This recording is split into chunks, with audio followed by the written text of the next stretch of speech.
Good morning, good morning, good morning. Peace and blessings, everybody. It's your boy Jay Taylor, Voices for the Voiceless, and I'm back with another video. Yes, indeed, yes, indeed. Yesterday I did a video, and it was about the alleged 2-week ceasefire that was supposed to be in effect between the United States and Iran. Um, which was to me great news. If we could come to some type of resolution to end this war, hey, that's the best bet for me. But what I noticed is, and as the title says, a ceasefire does not happen overnight. Let's let the process play out. Okay? Because, I see a lot of people on the left and the right are being very critical of this ceasefire. Immediately after the ceasefire was supposed to be declared, you had people presenting uh, false agreements that was supposed to be, agreed upon between Iran and the United States. And then you had, Caroline Levitt, Speaker of the House, come out and say that that wasn't the agreement. America would never agree to such things. And right now, you got the Strait of Hormuz that's been restricted by Iran. It's just a big mess, right? But at the end of the day, we got to let this play out. It's supposed to be 2 weeks. Now I know that Trump came out and gave some inflammatory statements about blowing up a whole civilization. That got a lot of people in an uproar. I got to be honest, I didn't particularly like his post, but what it did do, it did get some type of result where we have Iran come to the table and say something about an agreement, right? And like I said in the last video, when you're dealing with people with a mentality like the Iranian regime, you know, these people are terrorists. So sometimes that type of language may be necessary to bring somebody like that to the table to be diplomatic about the situation. Sometimes people, they just don't understand nothing but that type of language. It's like, look, man, we don't bomb over 12, 13,000 of your facilities in the last 38 to 40 days. I'm really getting impatient, and I'm willing to, you got to be as crazy. You got to show these people that you just as crazy as them in some situations to get some type of result. So, we might not agree with Trump's tactics sometimes, but if it's getting a result, I think everybody should kind of chill out, stop, jumping to conclusions. And one thing that's very hypocritical that I didn't speak about in the last video is the same people that did not like Donald Trump's language. It was, inciting a war crime, and all of this. Listen, these same people are coming out. A lot of, especially on the Democrat side, some Republicans are saying, "Well, you didn't actually follow through with blowing up the power lines and the bridges where civilians are at." Now they're trying to say that Trump chickened out. On one end, 24 hours ago, you were saying that he's committing war crimes if he carries this out. And now that he decided not to do that and go to the table and negotiate, now he's chickening out. I mean, the hypocrisy of people, it don't matter what Trump do to some of y'all that just don't like him. And I would encourage everybody to set politics aside for a while. This is very serious, you know, and just stop putting out so much information. Be very careful of the information that you're receiving right now on these social media platforms and even in the mainstream media. You know, I listen to a lot of independent media or do my own research, you know, for a reason. But the hypocrisy of people saying one thing and then doing another, it's crazy. Because if he went on ahead and blew up that power plant with all those, see, them Iranians put all them women and children around that power plant, right? To show you how, what length they would go. They would sacrifice women and children. That's crazy. That show you who we dealing with. So when you negotiating with somebody like that, you got to be realistic about the people that you're talking to. But the thing is, it's like two people that been, you know, as soon as the ceasefire was announced, Iran shot more missiles at Israel, even after the agreement was signed, which Caroline Levitt said, look, we got a different set of agreements that we stipulated. You know, so everybody just need to be quiet and just kind of let this play out. And then as soon as they did that, they shot some missiles at Israel. Israel shot some missiles, not directly back at Iran. They shot some missiles at Lebanon, right? And from my understanding, they were shooting at the Houthis in Lebanon, which Lebanon was not a part of the agreement. But they didn't throw missiles directly back at Iran. So I guess that was their way of saying they honoring the agreement, the ceasefire agreement. Hey, we ain't gonna shoot them back at Iran, but we gonna shoot them back at Lebanon, you know, where the Houthis at. Just, you know, to get our leak back. Whatever, man. To me, all these people, none of these people want to stop this war. Them people over in the Middle East, they probably gonna be fighting until the end of time. But what Trump is trying to do is pull us out of it.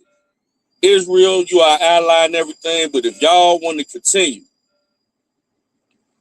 this war, I think Trump is starting to separate the United States from that and come to some type of diplomatic resolution.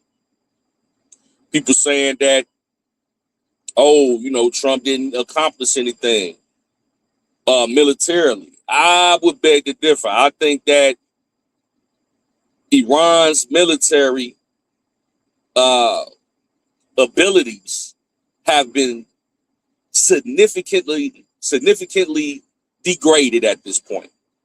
If you bomb 13,000 military bases in the country, yeah, they not at the capacity that they were 6 weeks ago.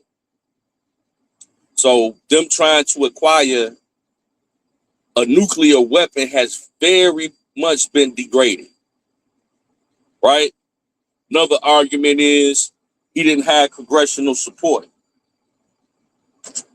You're not the first president to have this type of thing going on without congressional support.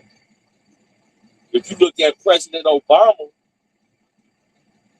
back in 2011, he struck Libya without congressional support, right? Was supposed to only last for a couple days. He said, quote unquote, this would last days, not months. Ended up lasting 7 months. Nobody said nothing. He didn't get permission from Congress or nothing. And Obama, he also bombed Afghanistan, Yemen, Somalia, and Pakistan with no congressional support. Maybe very little congressional support. And we didn't have this much outrage. And his reasons were to get Muammar Gaddafi because they were having some internal issues. That situation didn't have nothing to do with us. At least with what Trump got going on with Iran, this directly affects us. As far as them, y'all got to understand. When they talk to Iran about them trying to acquire a nuclear weapon, Iran told the officials in our military, a nuclear weapon, man, we got enough uranium to have 11 nuclear weapons. Now that's public information. For people that sit up there saying that they were not trying to get a nuclear weapon, they told our military, man, we got enough to make 11 of them. Play with us. They were very cocky about that. So, this is stuff that can be, verified and researched. So when they saying that they were a threat on a nuclear, yeah. And when you see what kind of people we dealing with, if they willing to sacrifice their own women and children around power plants that have been threatened, yeah, they might pull it. Also, congressional support. And like I said, that lasted 7 months. President Biden bombed Yemen in 2024 without congressional support. And guess who he targeted? The Houthis, the same people that are backed by Iran.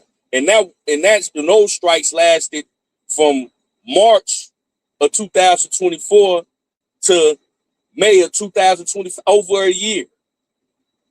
So miss me with the congressional support, and we only been engaged in this particular war 6 weeks, right? And it's like trying to break up two brothers that's fighting, right? You jump in, try to break up the fight, they still gonna be swinging. It only been a couple of days. People need to relax.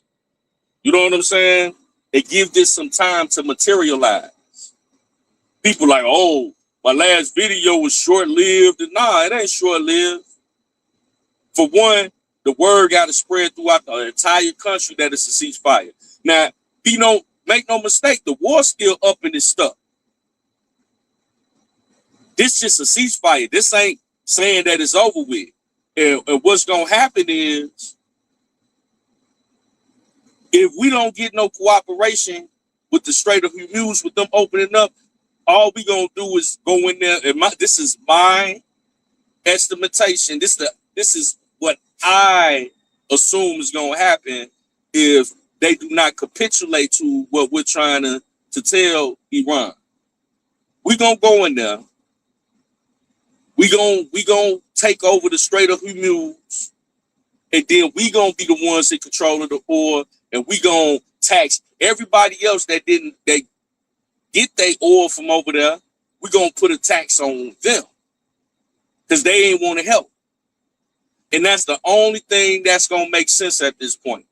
That's why I say, if Iran does not agree to the terms, the war still lit. They gonna load back up and go back over there and take over that strait where all the oil that was causing all the trauma right now, which we don't get but 7% of our energy from over there. That'll be a big help to everybody else, like Russia, China, Europe, our allies in NATO. And let me say this, I got to get this low, but y'all gonna have to walk with me for a minute. NATO didn't want to come in and help to